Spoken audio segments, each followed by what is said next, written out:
Hello, mellow fellows. It's Tara here, but my friends call me Porcelain Baby. That's 100% true, and you can't tell me any different. So recently I did a video about Bob and why he loves Linda. It is currently my most popular scripted video, which makes me so happy. I didn't think that people would be that interested in Bob's Burgers, but it turns out I'm not the only one who loves the Belchers. In the Bob Loves Linda video, I talked about Bob's childhood and what led him to be attracted to women like Linda. In this video, I'm going to be doing the same thing, but vice versa. I want to talk about my theory on why Linda loves Bob. Again, I think this has a lot to do with her family life, just like in the Bob video, but we'll get to that later. Anyway, let's talk about our favorite songbird, Linda. When you think of Linda, you may think of a long list of word associations to describe her. She is eccentric, loud, expressive, caring, a good wife, and a mother, and I will not debate that. You would often think of her as a happy person who looks at a glass half full and sees the bright side of things. You would also assume that that means that she's had a happy childhood. Well, what if I told you that her childhood wasn't as happy as you may think? In my last video, I talked about how Bob's childhood was lonely and isolating once his mother, Lily Belcher, died. Bob had no siblings and his father was a man of few words. Not to mention, he didn't have a childhood because he was working all the time in the restaurant. Because of this, he tends to seek out more extroverted and free-spirited people like Linda. So you would assume that since Linda grew up the exact opposite of that she may have grown up in a healthy environment. Well, let's talk about it. Linda was born on June 3rd and is the oldest of two children. She is a fun, eccentric woman who likes to sing her heart out whenever the opportunity presents itself. She loves show tunes, dinner theater, anything involving performance arts. Whether it's making pickle costumes, jumping in front of water balloons, or putting on a play for her landlord, Linda is always living her best life.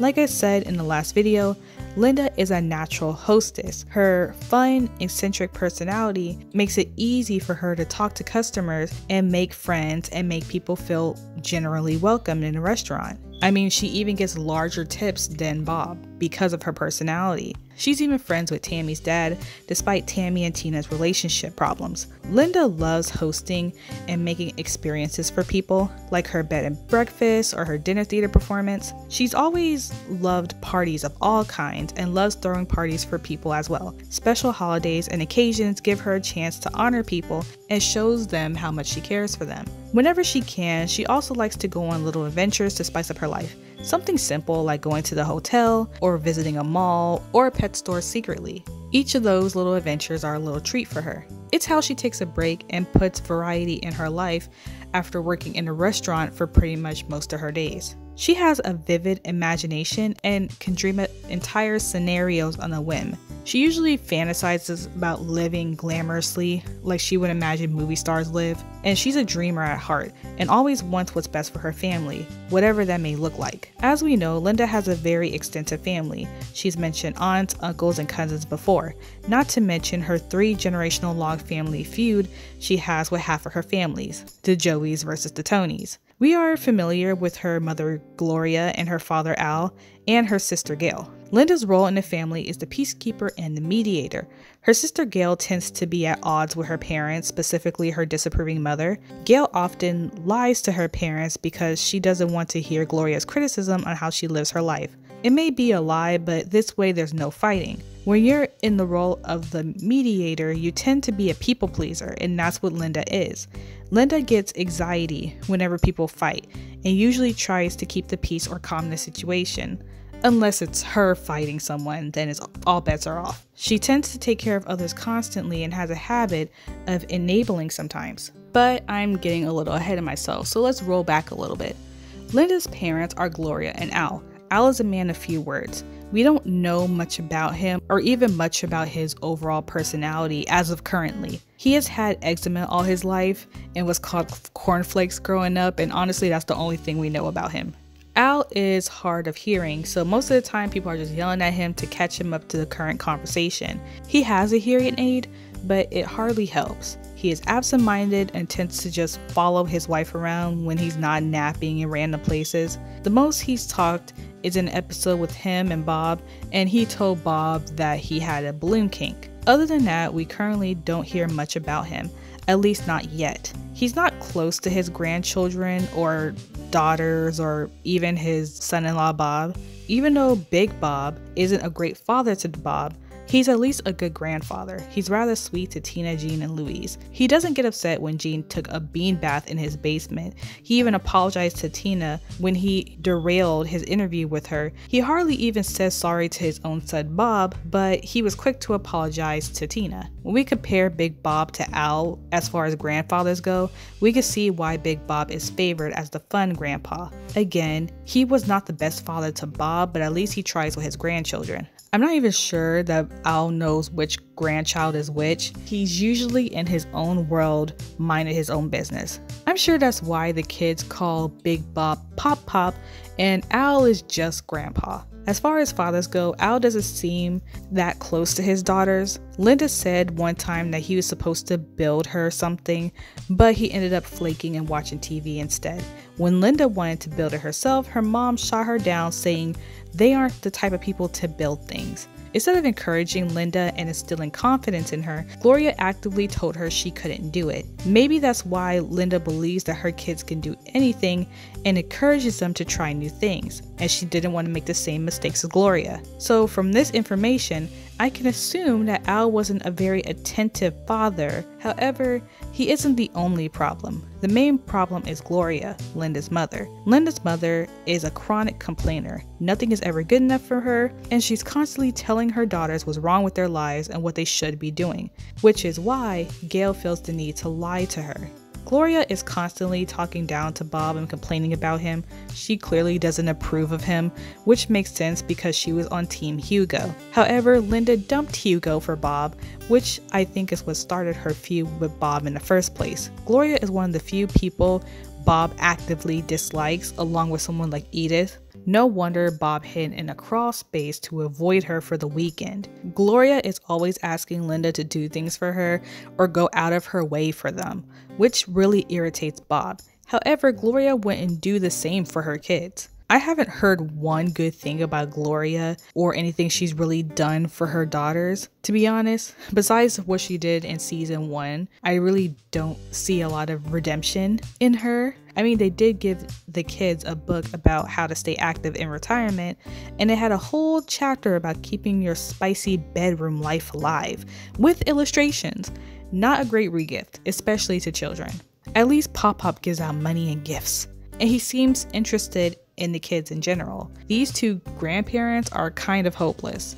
I don't know for sure if Gloria is a bad mother, but I don't have evidence to really say for sure or not. I do think that she's inconsiderate of her daughter's feelings. I do know that she's very comfortable asking Linda to drive an hour to deliver itch cream to them at the airport, even if the airport sells itch cream. I can say that she's always putting down Linda's husband and the restaurant that Linda helped build from the ground up. Maybe if I say all of that together at once, she does sound like a bad mother and Al sounds like a bad dad. At worst, they're bad parents, and at best, they're just inconsiderate parents. Who knows? As far as Gail goes, she's not a great sister. Her and Linda have a very complicated bond that deserves its own video, so I'm going to save most of that stuff for Gail's video. Anyway, Linda takes care of Gail like she's her mother, which makes sense. Gloria isn't a very attentive mother, so it makes sense that Linda was the person to take care of Gail when they were younger, at least emotionally. When parents don't pay attention to their children, it's usually up to the oldest to take care of their younger siblings. However, Gail's personality is very erratic and causes a lot of problems for Linda. Gail takes advantage of Linda the most out of anyone in the series. She's constantly trying to steal her boyfriends and even try to steal Bob on a couple of occasions on the show. She is constantly calling Linda unattractive and old, not only to Linda's face, but to complete strangers who never even met Linda. She borrows large amounts of money from Linda for anything and everything she needs. She's constantly putting Linda down to make herself feel better about her own life. Of course, we know that this all steeps from a deep sense of insecurity security. She's a 40-plus-year-old cat lady who can't hold a job to save her life and runs off all potential romances. Plus, her art never really goes anywhere because it's very bizarre. In comparison to Linda, her life is pretty sad. Also, no offense to cat ladies. Trust me, I don't judge. I have a cat myself. Linda's relationship with Gail is very unhealthy. Actually, her relationship with all 3 of her family members is unhealthy. Like I said, Linda is a people pleaser and tends to enable their bad behavior towards her. She doesn't put up many boundaries with her families, and she lets them walk all over her. She continues to give Gail money. She doesn't tell her family no when they ask her to do something. She lets Gail insult her and lets Gail think has the capacity to steal her boyfriends. She even destroyed her own pumpkin in the pumpkin contest when she found out that her pumpkin was going to win over Gail's just to avoid setting Gail off. Linda stands up for her family relentlessly. She's always defending her family, but she has an issue standing up to her family. Linda needs to learn how to stand firm in her boundaries when it comes to her parents and her sister. However, not all of Linda's family were bad. Linda was particularly close to both of her grandparents, Claudia and Bert, and she used to play with her grandfather all the time.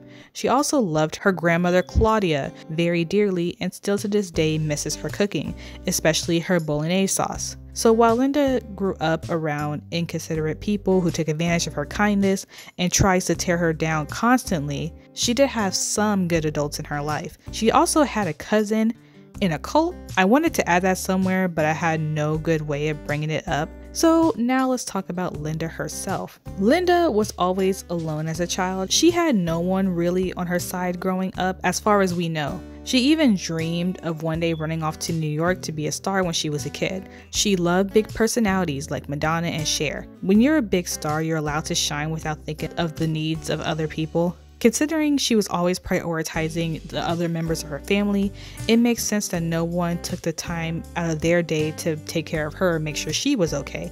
It makes sense that she would dream of a life where she was the center stage without dealing with her family. Linda is very subdued when her family is involved. If you notice in the show, when Linda is around her family, she's not as loud, free, and happy as she usually is when she's with Bob and the kids. Her parents and her sister unintentionally dim her light when they're around. She's herself still, but less expressive or happy.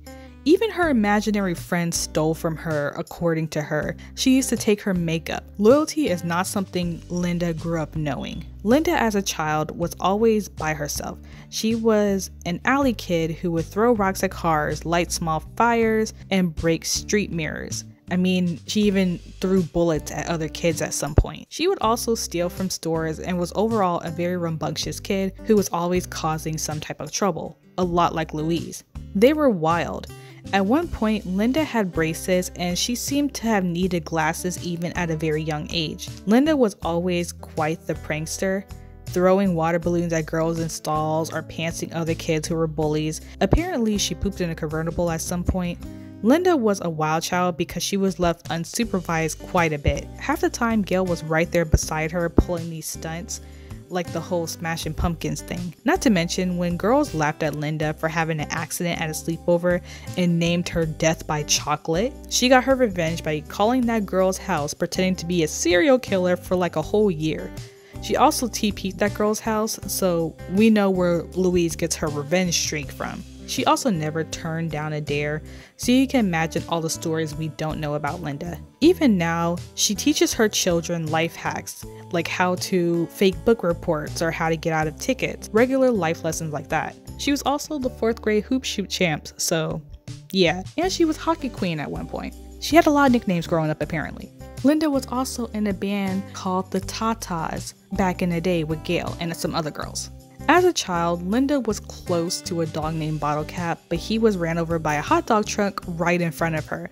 Unfortunately, she also had a teacher who died as well around that time. She never really processed either one of those deaths until recently with Bob and Mort. When she was a little older, she had friends, but they weren't good friends, similar to Tina. She was involved with Monica and the cheerleaders who took advantage of her constantly. They used her for free rides, and Monica would make her hold her cigarettes when the teachers walked by. They weren't great friends, but Linda was mesmerized by their beauty and popularity, so she allowed herself to be bullied a bit so that she could stay in their circle. A popular thing with Linda and something that Tina also struggles with sometimes. Hugo is someone I want to mention briefly. He was Linda's short-term ex-fiance. She was never really into him. They didn't even date for that long. She stayed with him because her parents liked him, but he was boring to her. Yes, he always did the dishes, and apparently he was a good kisser, but he was a man without passion or humor. When Linda met Bob, she broke it off with Hugo via rap on his answering machine. They were only engaged for 4 days before she broke up with him, and they never really were intimate with each other. They never seen each other naked. Hugo has not let go of her ever since and still carries a small little torch for her. This was Linda's first act of rebellion against her parents, choosing a dreamer like Bob, who at the time didn't really have much, over a stable partner like Hugo, who was considered a good perspective for a son-in-law. This was the first step for Linda to step into her own self-worth and realize what she wants as a person and what her parents want don't always align, and she has to choose herself. As we know, this was the best choice she could have made for herself. So we've been talking a lot about her childhood and the young adult influences she had in her life. However, let's talk about some of her current relationships as a full-grown adult. Linda has grown a lot since she was a kid. She is more secure in herself, and the things her family says doesn't have much of an effect on her anymore. She's learned to tune them out or just ignore the things they say about her or her family. She knows herself and won't let others determine her worth. However, when it comes to friends, Linda still has a tendency of attracting more selfish people, or self-centered people is more accurate. For example, Gretchen. Gretchen is Linda's friend and hairstylist. Gretchen is a fun party girl who is constantly dating and living life to the fullest. One day she's working as a hairstylist or a doll hairstylist. Another day she's partying for 2 days at Bogota Beach. She's a fun character and I really do like Gretchen. She does have a genuine friendship with Linda. However, sometimes she could be a little bit of a selfish friend. I mean, she smokes cigarettes and Linda's face is often quite inconsiderate of Linda. She even cuts Linda's ear during some of her hair appointments and blames Linda for it. She calls it Linda's bleeding ear problem. And you know, Gretchen is kind of scary, so Linda is kind of intimidated to say anything bad to her or anything that might upset her.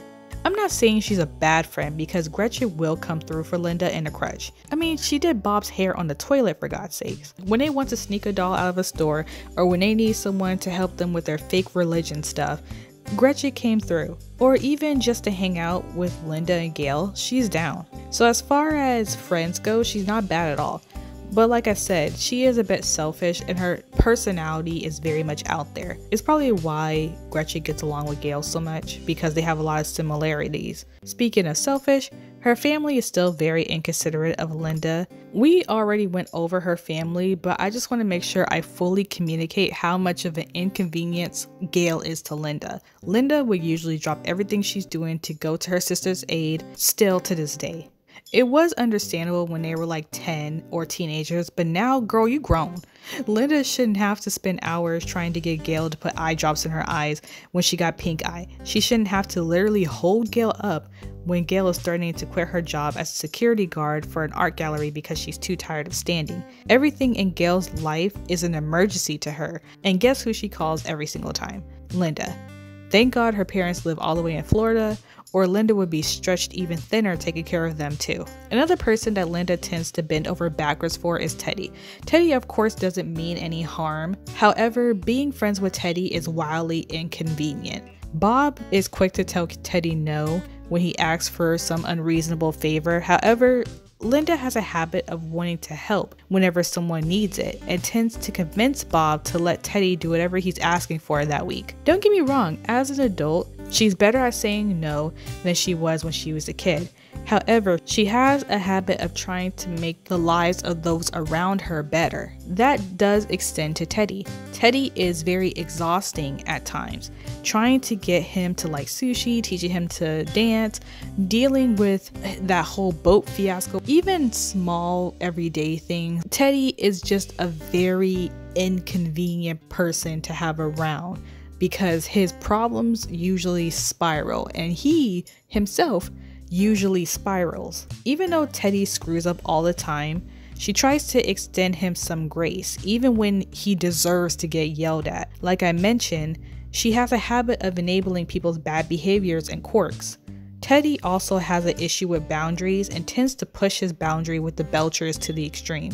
Linda gets annoyed with Teddy, but she doesn't really stop him from doing his misadventures. Teddy is by no means a bad friend at all.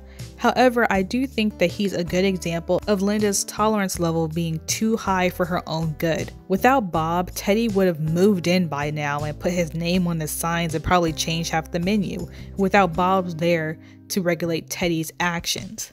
The point I was trying to explain is that Linda is getting a lot better in not letting people take advantage of her kindness, but she still has an issue with letting people get away with bad behaviors towards her. However, that's only towards her. God forbid if you try to mess with her family. You saw what she did to that food critic when he refused Bob's Burgers and upset him. She threatened revenge on Tina's friends every time they mess with her. She's also willing to throw hands with Cynthia and that truck driver candy cane guy who wanted to fight Bob. So by no means is she a pushover that just lets everyone walk all over her. She's not docile. Seeing her taunt that lady at the Chalk Festival is one of my favorite Linda moments. However, even if she is fiercely protective of her family, when it comes to protecting herself, Linda tends to come up short. Linda would sacrifice the world for her family, but she would often forget to take care of herself. After all, you can't tend to other people's wounds when you're bleeding out yourself. You can only go so long before you burn out from overextending yourself to other people. However, this is where our Burger Man comes in, our knight in a greasy apron armor, I guess. Bob Belcher himself. No, not that Bob Belcher who is named Archer. This one. The one with the Tom Selleckian mustache. Bob Belcher is a one-of-a-kind TV husband. Nowadays, we are sort of seeing a reform of TV husbands. They aren't as neglectful, awful, and useless as they were in the 90s and 2000s. Even shows like Family Guy and Simpsons are starting to reform Homer and Peter into more competent husbands who engage with their families, you know, instead of escaping to bars 24/7. I mean, both of those characters still do that, don't get me wrong, but they both seem to actually like their families now, more so Homer than Peter. However, it took them a while to get to this point, and while I can't give all the credit to Bob's Burgers for this cultural shift in how husbands are portrayed, I feel like Bob Belcher as a character led the charge in a way for animated TV dads. As Bob's Burgers became popular, I think people were drawn to seeing a loving animated couple and a loving animated household. Seeing a husband who didn't hate his wife was scarce. More so, seeing a husband openly love his wife was even more out of place at the time. It was a breath of fresh air to say the least. In the earlier seasons of Bob's Burgers, he was more hot-headed and he was way more impulsive than the character he's grown to be right now. Him buying a food truck without consulting Linda is something he wouldn't even do as a character now. He was hilarious since episode 1, however, he wasn't as soft and lovable as he currently is. I personally think that the change was for the better. Honestly, I just blame the earlier seasons on the Archer influence. Archer came out first before Bob's Burgers, and both leads are played by the same person, so it makes sense that he was still filling out Bob as a character during the early seasons. Also, watching Archer is so much funnier when you're not used to hearing Bob cuss. In part 1, we talked about how Bob grew up in a cold single-parent household after his mother died. He didn't really have a childhood and spent most of his days running the family business. He even had to make his own toys out of trash because his dad never bought him toys or gave him a break to go out and play. As a result of his cold father, he was more drawn to people who are warm, artistic, and talkative like his mother, Lily Belcher. This is why he's attracted to a woman like Linda. But you might ask, why would Linda want a guy who is more calm, laid back, and introverted as Bob? Well, it's because his calming energy is exactly what she needs in her life. As we talked about earlier, Linda's family is more eccentric than she is. Linda is actually the more calm and more logical one in her family. We see as an audience how much her family stresses her out. Could you imagine what it would be like if she was married to someone exactly like herself? It would be like if she married Teddy. Teddy and Linda are always encouraging and enabling each other, and that could be good and bad. On one hand, they encourage each other and give each other confidence. However, they both often have setbacks due to their shenanigans. Linda going to the museum backfired. Teddy trying to win back his ex-wife was both embarrassing and costly. They encourage each other to do these things, so while they inspire each other to do different things, they also can be each other's downfall. Both of them are unable to identify when things are starting to go too far and ends up making big mistakes. Big. Pretty Woman big. Not that I do Pretty Woman things. Anyway, that's why she needs Bob in her life. Honestly, both of them do really. Bob doesn't necessarily keep Linda from getting in trouble. At the end of the day, he lets her make her own decisions and supports her. No matter how insane he thinks her plan is, like stealing the turkey, he will always let her do it and just accompany her to keep an eye on the situation. Bob acts as an advisor in her life.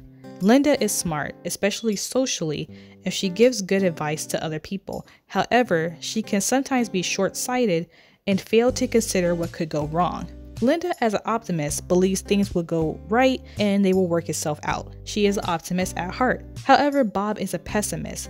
He is very good at spotting potential bad outcomes. He would tell her when he thinks a situation is going downhill, and usually Linda would just listen, but she will brush it off a little bit. She doesn't ignore him. She always keeps in mind what he says and tends to proceed the situation with more caution. Linda is the type of person that wants to see a situation through.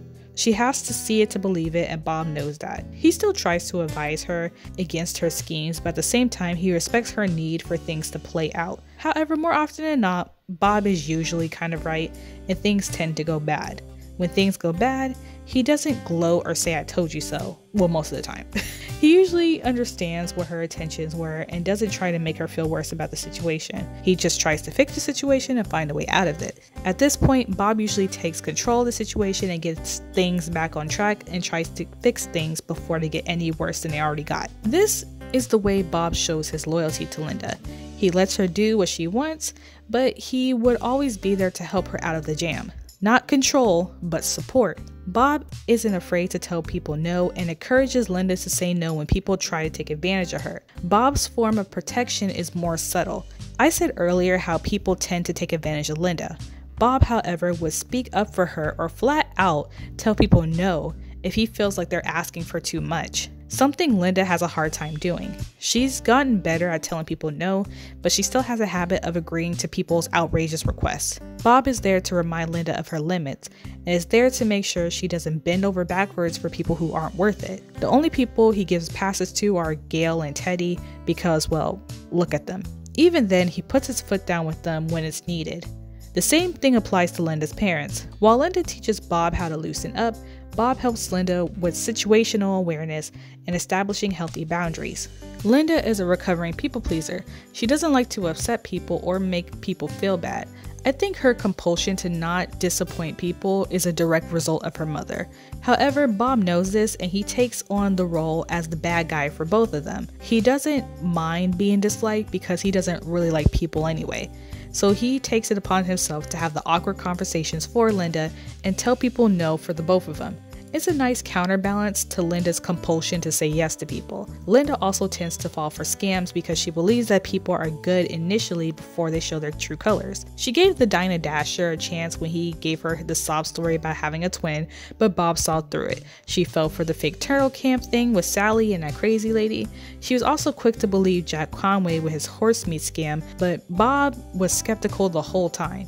Linda even fell for the whole fake baseball camp, which was a very obvious fake, but to her, she trusted the process because it had a website. Bob is naturally pessimistic and tends to see through people in a way that Linda can't. She even fell for Angie's essential oil multi-level marketing scheme before the children stopped her.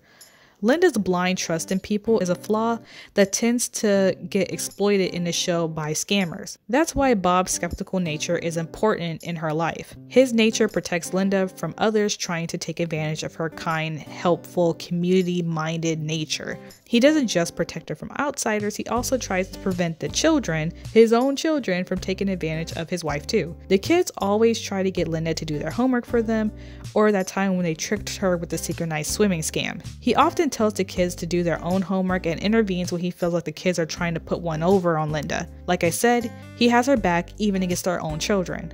One of the rare times he's grounded Tina was because she called Linda a boot punch. He rarely ever grounds his kids like that without talking to them.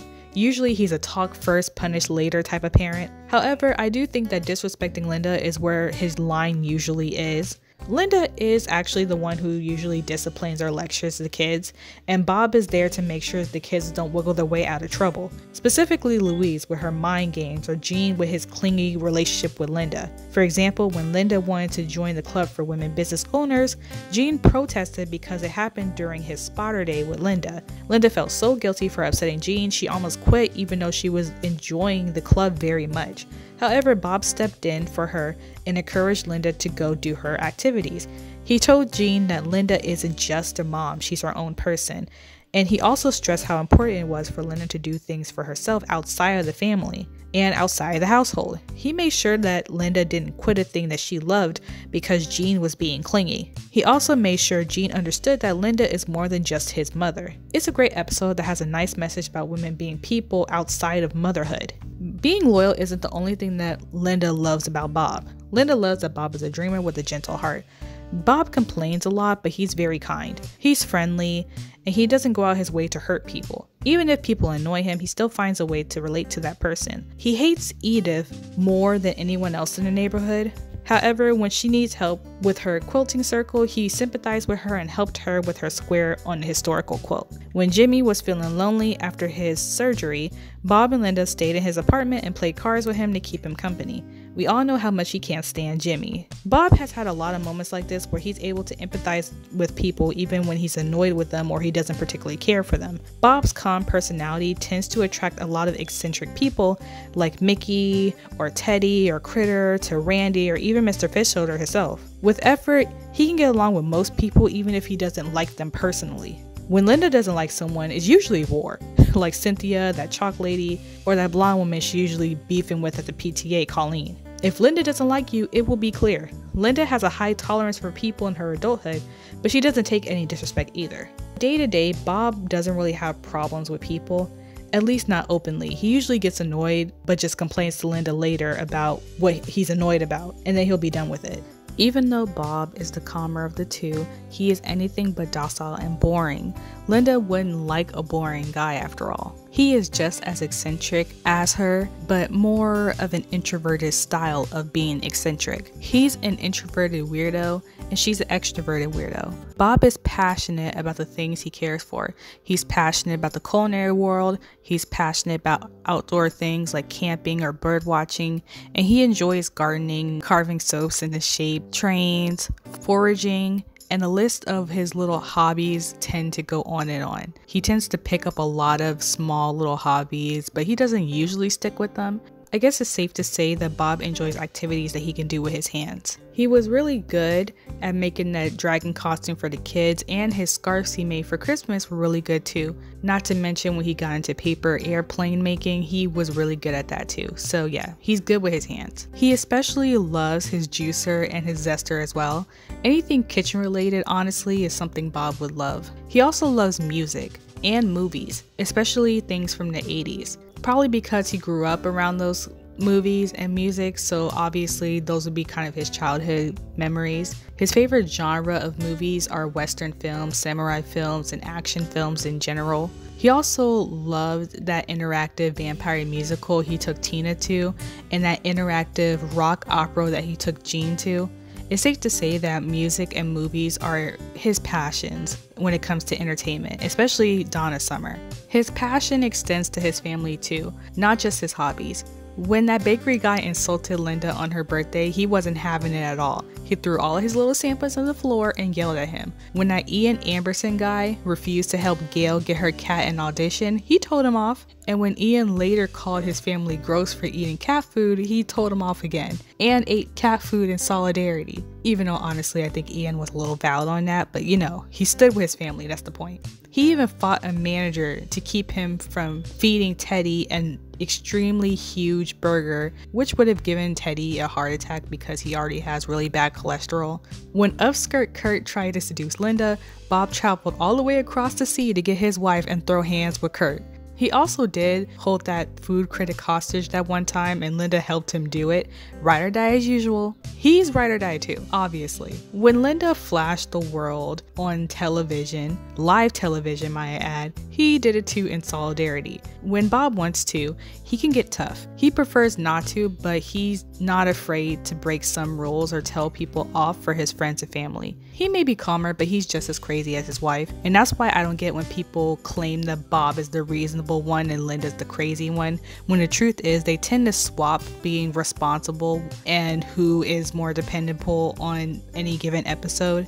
I think people forget that Bob's the same person who spent $300 on a war helicopter to get revenge on a guy who wouldn't give him a $40 refund.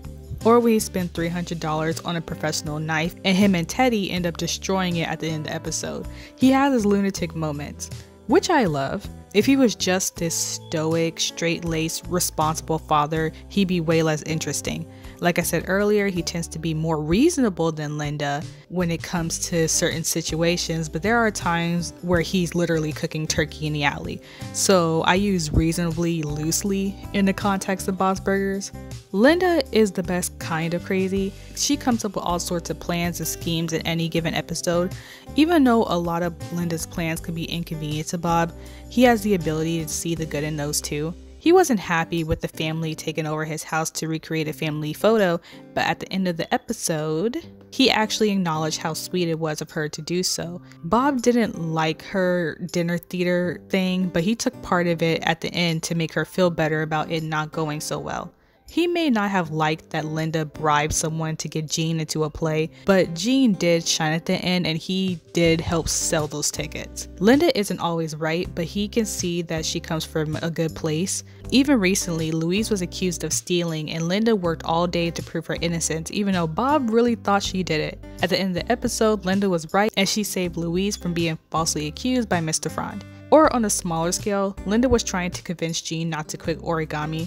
Bob at first thought it wasn't a big deal if he quit. However, by the end of the episode, he understood what Linda was trying to teach Gene and the value of sticking things through and not quitting at the slightest inconvenience. Because anything worth doing will be hard at some point, but Gene will never get to that point if he's always quitting at the beginning of the phase. Bob even said in the episode and in many other episodes that Linda is a smart woman. Even if something seems minor for Bob, he knows that if Linda cares so much about something, then it's likely for a good reason. Linda does have more social skills than Bob and has a knack for making friends, something Bob struggles with, so he understands that his opinion might not always be the best approach. Linda values life skills and life lessons over school lessons and tends to teach her kids from real life experiences instead of parenting out of a book. As Linda once said, sometimes you need to get a little mud in your muffin. Bob tends to guide his kids with logic and caution instead. Both different approaches and parenting styles. Both have their strengths and have their weaknesses. Both parents cover areas that the other parent may be blind to. So what I'm trying to say is that Bob gives his opinion, but he recognizes that he doesn't know everything. Sometimes Linda is right, and sometimes Bob is right. Sometimes they're both right in their own way. He knows this and is open to changing his mind if he's proven wrong. That's more than what I could say for a lot of cartoon husbands. I love American Dad, and the main issue with Stan is that he thinks he's always right. He is very cartoonishly stubborn until the end of the episode when he realizes that he was wrong. To Stan's credit, he usually changes his opinion by the end of the episode, and he usually does grow throughout the series. Bob, however, doesn't believe that he's right, and he respects his wife's point of view on things pretty much the first time. Of course, Bob can absolutely be stubborn, but it's never to a point where it negatively affects his relationships. He gets a little crazy, but he always knows when to pull back and apologize if he needs to. I guess that's the main thing that Bob has over a lot of cartoon husbands. He has a level of vulnerability to him. He has empathy for others, and he doesn't act like he's the most important member of the family. He likes hanging out with his wife and children. The fact that all 3 of his children feel safe enough to ask him for advice is refreshing to see. Usually the only time sons ask their dads for advice in TV shows has to do with dating or girls. However, Bob is an active parent who constantly is involved in his children's life. He even helps his kids with their schemes sometimes, like when he pretends to be a member of the aquaticism or when he helped Tina get into Jocelyn's spin the bottle party. He also worked at a restaurant during the day and drove a taxi at night to fund Tina's 13th birthday party, and he was exhausted. Plus, he shaved his mustache to get Jimmy Jr. to come because Jimmy Pesto was obviously being a jerk. That's the episode we met Marshmallow, by the way. Bob isn't a passive parent who doesn't know his kids, nor is he a bored husband who hates his wife and escapes to bars with his friends all the time. He does chores with Linda, he works with Linda, he still misses her if she's gone for a few hours. The fact that he spends all day with his family might drive other cartoon husbands up the wall. However, Bob's whole childhood was lonely, so he enjoys the constant company. He's an active member of the family and is very close to his children, especially Tina and Louise. He shares his fears, his insecurities, and he talks through what's bothering him, and he teaches his kids to do the same. He doesn't take his frustration out on his family, and he tries his best to be a good husband and father. He doesn't try to be a super parent, but he tries to be better than what his father was to him. He doesn't judge his children, and he tries his best to raise them right by his own standards. He has all the faith in the world that his kids will be okay. He may worry about giving them a good childhood, but he knows deep down that he's a good dad at the end of the day. It's sweet how much he cares about his family. A lot of TV dads are more like Bob's dad, stoic and non-expressive. Bob is silly, he's eccentric, he's fun, but responsible most of the time. He never gambles with his family or puts his relationship with Linda at risk at any point. He's never even flirted with another woman in the entire run of the show. He was even propositioned by that meat guy on that Thanksgiving episode, like one of my favorite episodes. He was also propositioned by a French guy on a boat. But you know what? He never took the bait from women or men. But anyway, that's besides the point. He's very kind, but he's protective at the same time over his family, even over Gail. It's hard to find TV dads that tries as much as he does to give his family a decent life. Bob does take pride in being a husband and a father and takes those roles very seriously. He may not be rich, but he is a quality guy. Bob keeps Linda grounded and mindful, and Linda lifts him up and embraces his dreams. It's a beautiful and mutually beneficial relationship. Just like Linda supports all his little hobbies he gets hyper fixated on, Bob is also very supportive of other people as well. When Linda tries to sell her wine shoe, he encourages her and even helps her put together a presentation for the fish holders. It failed, but he was very supportive of her whole process. Bob has also potty trained all 3 of the children because Linda couldn't stomach it. When Linda grew attached to a potato that looked like her grandfather, he was worried, but he still brought the potato to watch the kids perform. He felt bad that he convinced her to leave a potato behind and wanted her to feel better by bringing it anyway. Right after, he defended her against a random guy because the guy said that her potato didn't look like a face. Bob can call his wife weird for bringing a potato to a performance, but no one else is allowed to. That man should have minded his business. I agree with Bob. When Gyro poured oil on the sidewalk and injured Bob, he had a chance to sue Gyro for $200,000. Bob, however, only wanted to sue for the amount the surgery cost because he didn't want to bankrupt Gyro or cause him unnecessary financial strain. So instead of asking for $200,000, which he could have probably won, he wanted to go for the small $6,000. Bob was the one who was hurt, but he was still thinking of Gyro in the situation instead of taking full advantage like most people would have.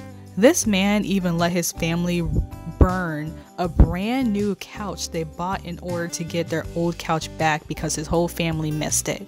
That new couch cost him $400 $599.99. But to him, his family's happiness was more important than the new couch. That would have hurt my soul personally. I'm a Taurus. I can't deal with losing money. Bob even helped Linda plan an uprising while they were LARPing and took over the house. Even though it would have benefited him more to stop her uprising, he stuck by his wife instead and stole those other people's dinner, eating alongside her. He also threw hands with Jimmy when he called his children freaky. True loyalty. Not to mention, Bob cooks every Thanksgiving. I can't even think of another show where a husband cooks Thanksgiving every year.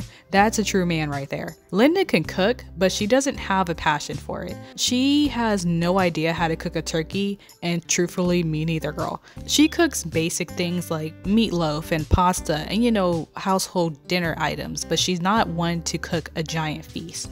Bob is a chef who cooks so many great things throughout the series, which is not surprising. He has been cooking ever since he was a child. Not only does he cook Thanksgiving, but he also makes amazing sounding food with hilarious puns every day at the restaurant. He also loves cooking breakfast. I have the official Bob's Burgers cookbook, and the burgers that's in the book actually sounds pretty good. It's the closest us mortals will get to tasting Bob's food, but oh my god, whatever. I'm just gonna live with the sad reality of him not being real. He also cooks for Christmas and Easter too. He pretty much cooks for every major holiday because he likes to cook for his family and he likes to feed people. He also loves making Linda's special Mother's Day and birthday breakfast every single year. I'm just happy to see a TV dad who's passionate about cooking for his family. I mean, he didn't earn the name Thankzilla for nothing. This man loves to cook. Also, side note, I find it funny how he's fearful of Linda's wrath. A guy who fears his wife is a smart man indeed, especially if that woman isn't afraid to commit crimes for her family. Bob grew up in a quiet household after his mother died. Linda grew up in a loud house with a full family. Both of them grew up in houses where they were forced to put the needs of others ahead of their own. Neither of them flourished in their environment and found themselves suppressing who they were in order to make other people comfortable. Bob had to push down his creative side and work at a very young age. He wasn't allowed to express himself in any way, including cooking, which is why he loves to cook so freely and go crazy on holiday foods. Linda was forced to put the needs of her family over her own and still to this day has trouble with balancing her relationship with them. However, both of their lives got significantly better once they entered each other's lives. They freed each other to be themselves and do their best to take care of each other in their own ways. Bob is Linda's guide in life. He helps her navigate in a world where her brightness can easily be taken advantage of. He builds her confidence and tries to be the most supportive partner he can be to her. Linda pulls him out of that socially anxious shell that his father created and lets him be himself. Bob takes care of her and gives her a break from having to take care of those around her. Linda encourages him to live life and try new things whenever he wants to.